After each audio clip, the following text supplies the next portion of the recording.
welcome to the Floor, the pregame edition of 5 on the Floor, brought to you by the 5 Reasons Sports Network. I'm your host, Jonathan, aka 3-Piece Combo.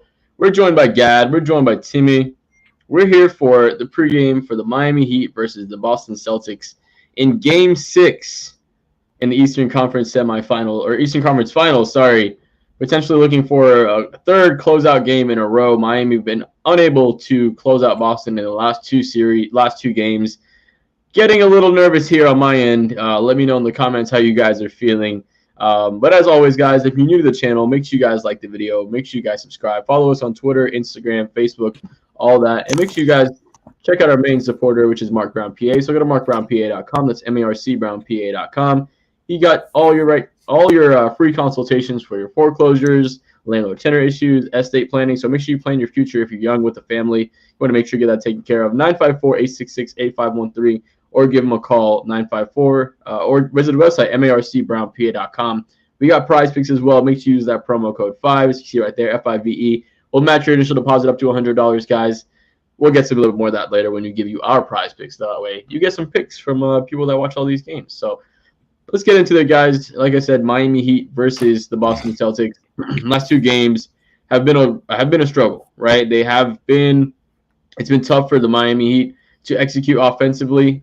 In the second half of Game 4, that's when the problem started. In the last game, it was almost the entire game. It seemed like we were not getting going. But it's been the big two, right? It's been Bam Adebayo and Jimmy Butler who haven't been playing up to par. I mean, you can't have guys like Haywood Highsmith and Caleb Martin outscoring Jimmy and Bam and expect to win a playoff Eastern Conference Finals game to close out going into the finals. So, Gad, let's get to you, my man. What do you feel like Jimmy and Bam – or let's just start with Jimmy, and I'll let Timmy cover Bam. What do you feel like Jimmy has been maybe not doing in these last couple of games that have allowed Boston to creep back into this series?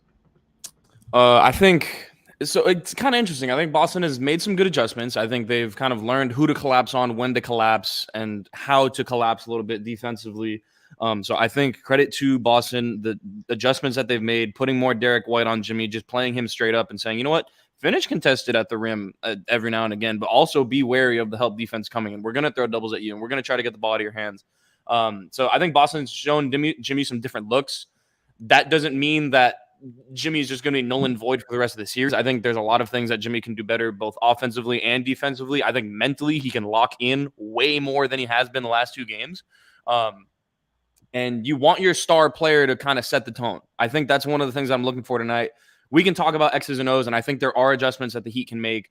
But I think what you need from Jimmy is going to have to supersede all of that stuff, all of the basketball talk, and just you as a leader, as an athlete, as an individual. Are you going to rise to the challenge? Because he's written a lot of checks with his mouth throughout this series, throughout these playoffs, even starting the end of last playoff when he said, we're going to be in the same position, we're going to have enough, and we're going to get the job done. Now it's on Jimmy to catch those checks. Go ahead. You're at home, Game 6. You're not the fan base. The fan base is not disappointed, but you have not delivered, I think, the way that people have expected in the two biggest games of the season. Go out and make a statement tonight. Like, this could be one of his crowning jewels as a Miami Heat player. Now, obviously, if he doesn't show up and whatever, then there's going to be disappointment. There's going to be talk, and we could talk about legacy and this, that, and the other moving forward, but this needs to be the night where Jimmy Butler, from the opening tip, I don't want to see it in the second, third, fourth quarter. I want to see it starting from the first stretch, the opening tip, set the tone. Who's going to play the hardest? Who's going to be the best player on the floor? That both of those need to be Jimmy Butler. If that's the case, I think the Heat will kind of trickle down and we'll be in good hands. So, Timmy, let's get to Bam, because I 100% agree with everything you said. It seems like an energy thing from Jimmy Butler. He's not making his impact felt on these games as much. And I think as a leader of this team, as the number one option, as the guy that's spearheading this run to the Eastern Conference Finals, trying to make it to the finals, like you said, Gad, he needs to put it on the court and off the court as well. These last two games just haven't felt his imprint. But let's get to Bam, because Bam is there's a little bit of a difference there for me with Bam, because there's been some times where he's taking the shots, he's going down low, but he's having a problem turning over the ball, one. And the second problem he's having is really just missing a lot of bunnies. So, Timmy, A couple adjustments that I feel like Bam needs to make. One is attacking Al Horford. I mean, at the end of the day, Al Horford is a veteran. He's a good big. He's been hitting his shots way more, but he's 36 years old. He's on the back end of his career. A prime or guy entering his prime in Bam Adebayo should be cooking Al Horford. And forcing the Boston Celtics to also throw doubles at him as well. And we know Bam can pass the ball, even given his turnover problem. Usually the turnovers don't come from missed passes. It comes from him having the ball too low and then getting stripped. So I feel like if he gets the double drawn, he can accurately pass that ball out, but he just needs to be a little more aggressive attacking Al Horford. What have you seen that's been wrong with Bam in those last couple of games, and what do you feel are the adjustments that he needs to make? So last game of that game has caused Bam to be basically point Bam. And the downside to playing against someone who's your best friend is they know their weaknesses. So every single time Bam picked up the ball on a double, Tatum knew the exact spot that Bam was going to put the ball, and he stripped him like 4 times. So, you have to make the adjustment. So the first 3 games, Bam could just focus on rebounding and scoring. Like he did that. He didn't worry about setting up guys. Like he made passes out of the double team. But now trying to do the boxing against Celtics isn't working. Trying to let Bam bring it up, initiate, that is not going to work against this team. When you have the Whites and the Smarts putting their hands in there, the Jalen's, the Tatums. I don't mind Bam passing off with his back to the basket, but facing up, he's getting double, triple teams. When he has a shot, he needs to take it. That was my biggest issue last game with both him and Larry. Just take the goddamn shot. Please, I beg. It's open, it's there. It's enough stress to just get an open shot, take the shot.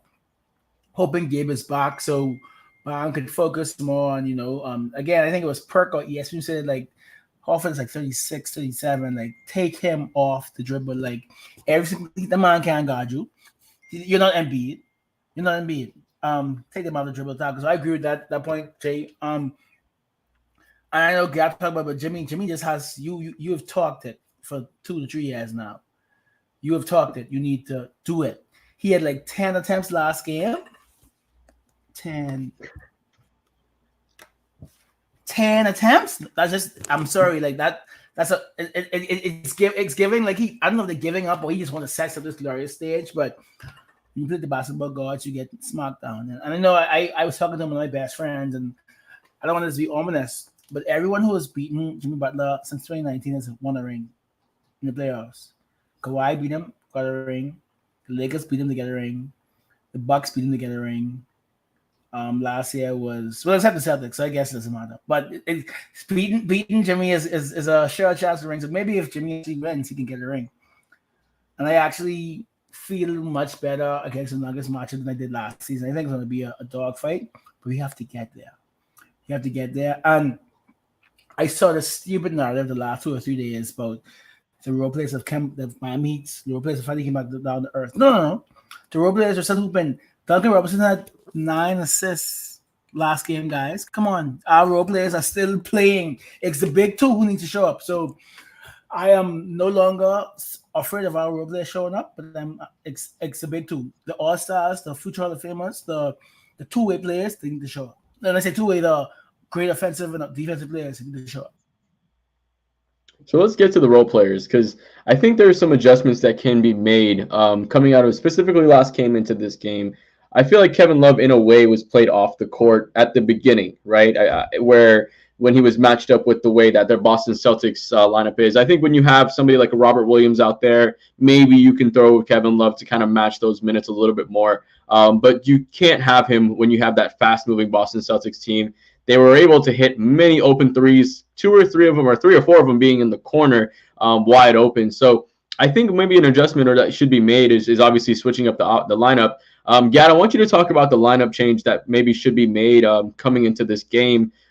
Given maybe or maybe not Gabe Vincent coming back into the lineup. Of course, we still don't know with certainty if he'll be back tonight yet. But with that being said, we did see some positive minutes from Haywood Highsmith. Now, obviously, I'm not asking for high usage Haywood Highsmith, but he is a guy that defensively is able to hold his own much better than he was last series against a shiftier guy like Jalen Brunson. He has a better matchup this way around. And offensively, he's hitting threes. He's in the groove right now. He's not the most prolific three-point shooter, but if you can have a guy that can just take and make shots when this team is afraid to take shots right now, that's all you can ask for. So, Gad, I want you to talk about those lineup changes and maybe what you can see of Haywood Highsmith and the Kevin Love switch coming into this game tonight.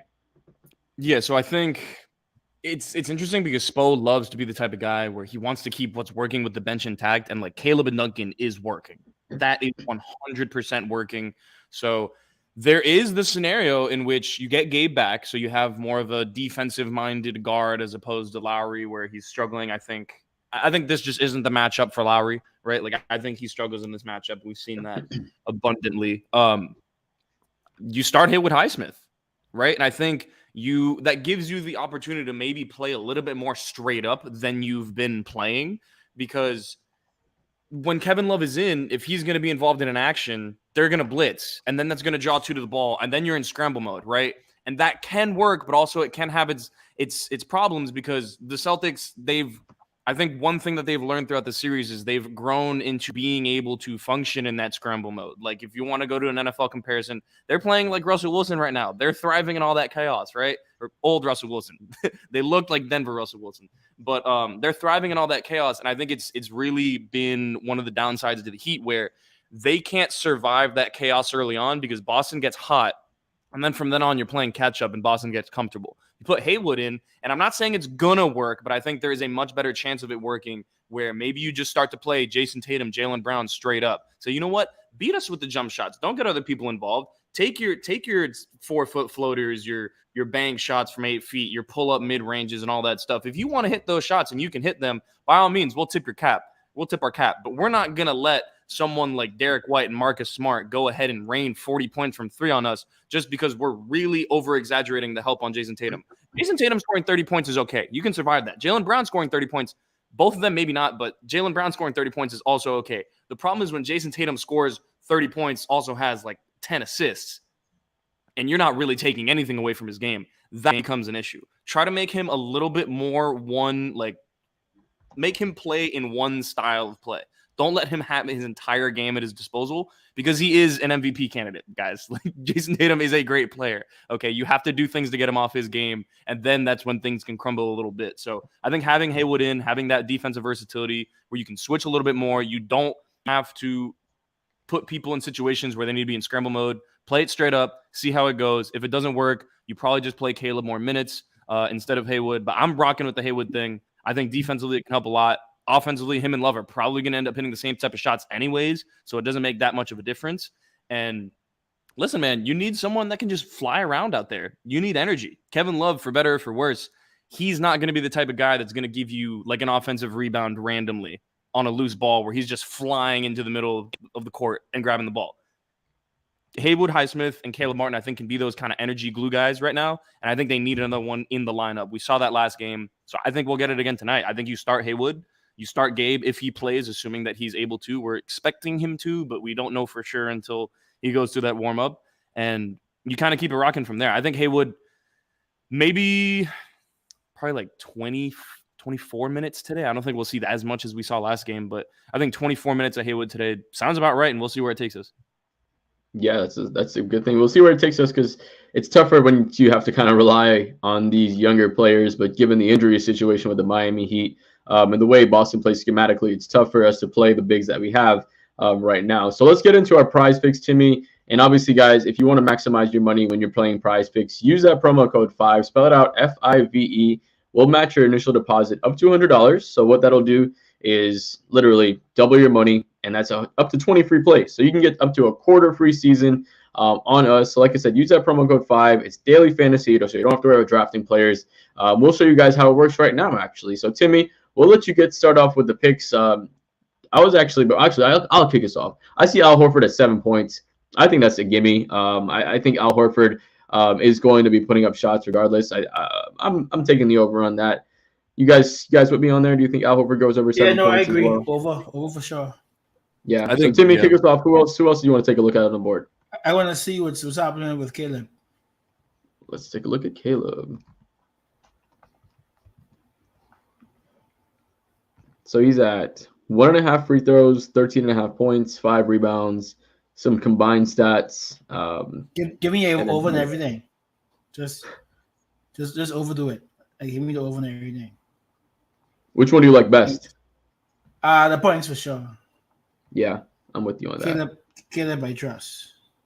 In Caleb, we trust, especially this series. He's been going off. I mean, the way he's been able to attack closeouts, and then whenever they're not closing out on him strongly, make the 3-point shot. Like, he's been doing such a good job with that. Gad, who are you feeling on this board? What do you want to take a look at? So I want to go. Can we see if Bam has dunks? Yeah, let's take a look at it.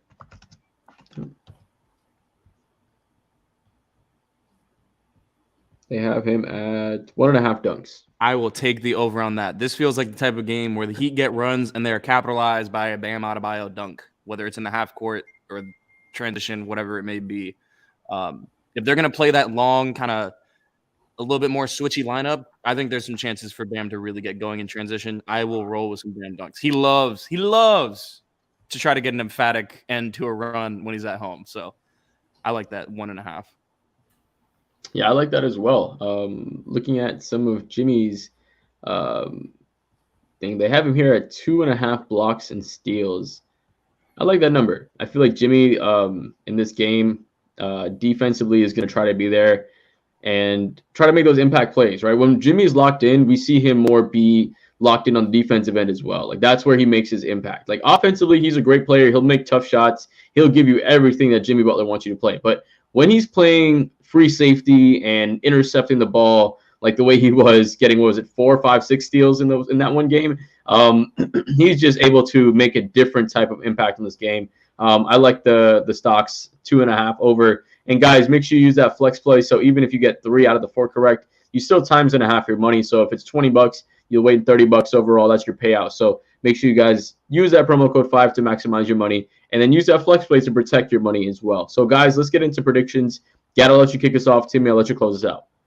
Listen, man, I woke up this morning playing 7 Nation Army. I went to the gym. I played 7 Nation Army. I came home, 7 Nation Army. I did laundry, 7 Nation Army. I took a nap to 7 Nation Army. I am going to be playing this song until the Heat play it on the court. And I'm going to keep playing the song once the Heat are in Game 1 of the NBA Finals. I think the Miami Heat are going to win tonight. I think you're going to get a statement-type performance from Jimmy Butler. I think Bam is going to follow suit, maybe not numbers-wise, but in terms of pure energy, I think Bam's going to be there too, which they really, really, really need. And Jonathan, to your point, I think Jimmy's going to come out and make a statement on the defensive end. I think this could be one of those games where we do get like 5 steals from Jimmy. I love the stocks play. I think that's a great thing. So I'm rolling with the Heat. It is very contingent upon Gabe Vincent being available and Gabe Vincent being there, because I think this is a type of series, especially in these types of games, I don't know if you can really afford to play Kyle Lowry more than 10 minutes, if I'm being completely honest. Like, he needs to be in that kind of Kevin Love role where the leash is very, very short, and if you can come in, hit some threes, great. But if you can't, it's fine. You know what? Pack it up. We'll see if we after the first blow by, bench him. Get in, Caleb. Listen, because you can't afford to see it through. I think at this point, with the way that he's played over the last couple of games and kind of just deteriorated since Game 1. So I'm rolling with the Heat. I'm confident. I think American Airlines Arena, they're now known as the Kaseya Center, is going to be rocking tonight. I'm excited. This has felt like a Heat in 6 type series, or it did at least to the start of the series. And credit to Boston. They've made it a great series. I think tonight that momentum comes to an end. I'm rolling to Miami, and hopefully we'll see you for Game 1 of the NBA Finals, because that's the way I'm feeling right now. So, Timmy, how you feeling on this one, my man? I feel good. But I feel good. I just something about the Heat has won every game 6 against Boston. The Heat haven't lost weekend games. The Celtics hate Zaba. Like, all of the good karma is just swirling into a good mist of good energy. Gianni did the Dragon Sage. Like, I just feel good. I just feel like it's impossible to lose tonight. I'm gonna stop short of guaranteeing the victory. The last 2 times I did that, we lost in embarrassing fashion. But no, I feel good. I feel like I'm gonna lose. The team is gonna knock it. It's not gonna be a blowout tonight. I think it's gonna be I think the Heat is not getting blown out. we might break Boston's back, and they can't do it anymore, and then we break up the Jays. But I just feel like tonight's the night Jimmy cements himself as Jordan's son. So I don't know if you guys can see the anxiety that's written on my face because, like you said, Timmy, there's so many things that are historically going right? Like you said, Gianni, go ahead and bring in the Sage, and then you have the Game 6 wins by the Heat over the last couple series against the Celtics. The thing you said about the weekend game. Now it feels like, okay, a double negative is going to go ahead and wipe its way out. So now it's making me worry a little bit more. With all these positive things, it's like, Joe, more, oh, God, it's just, I don't know, man. This is a tough game. I do think Miami gets it out tonight. I don't think Jimmy Butler shows the same Jimmy Butler he's shown the last 2 games. I do think we get a more high usage Jimmy, a more kind of Jimmy where he's just making his moves a little more assertive. He's being more assertive on the court. Last game, we saw a lot of stand around, wait for the action to happen. We got 6 seconds on the shot clock. We got to rush a shot. I don't think we see that as much tonight. I think from the last game being so bad, or the last 2 games being so bad, returning home, having Coach Spo make adjustments from those mistakes, we're going to see a much better Miami Heat team tonight. If Gabe Vincent, or when Gabe Vincent hopefully is able to give us some positive minutes. Still would love Kyle Lowry to give us positive stuff off the bench, because that's what he's been doing all playoffs long. When he's coming off the bench, he's been giving us some solid minutes. Obviously, this series has been a little bit tougher than he did last series, but still, he can bring you some positive stuff off the bench. Would love to see that as well. But, guys, this is a tough one. You can't sleep on Boston as well, right? Regardless of anything, you can take this series one game at a time. If we lose tonight, we got to go win a Game 7 in Boston right now. So, with everything being said, guys, make sure you guys drop your predictions in the comments. Like the video if you think Miami's going to win. Make sure you guys subscribe to the channel. Follow our guys, Gad, and make sure you guys follow Timmy as well on Twitter and on Instagram and everywhere else there, guys. Those boys are on. Appreciate you guys checking out the pregame show. Make sure you guys check out everything halftime, everything in the postgame show as well. And we got the Panthers going to the NHL's finals. So make sure you follow the channel for that coverage. Appreciate you guys. Let's go Heat.